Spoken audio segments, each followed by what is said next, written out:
Dövlət İmtahan Mərkəzi tərəfindən qəbul imtahanına bu tipdə suallar çox düşür. Gəlin şərtə baxaq. İki disk bir-biri ilə qayış ilə əlaqələndirilib.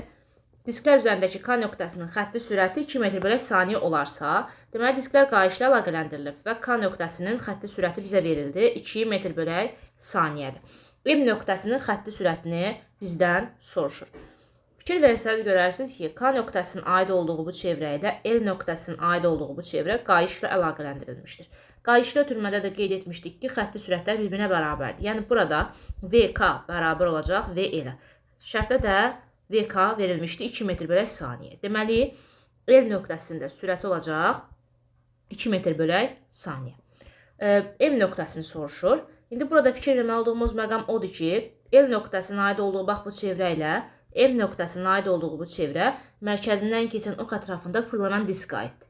Belə olan halda burada period, tezlik, böyük Tn və omega konstant, yəni sabitdir. Bu cəmiyyətlər olan bir düstur verməliyik. V-nin omega ilə olan düsturu verəcəm. V bərabərdir omega R. Burada omega sabitdirsə, artıq V R ilə gördüyümüz kimi düz asıdır. Onda yazacağım ki, Vm bölək VL bərabərdir Rm bölək RL. Radiusa düz asılığı verdim. Fikir verin, M nöqtəsinin aid olduğu çevrənin radiusu gördüyümüz kimi 3R'dir. Yerinə yazıram 3R.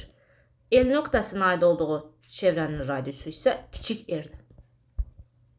Belə yerimi yazdım. R ixtisar getdi, qaldı 3. Və VL də fikir versəz 2 idi. Gətirib bax burada yerinə yazacağım. Onda Vm bölək 2 bərabərdir 3-ə. Buradan Vm-i tapanda 3 vuraq 2, o da olacaq 6.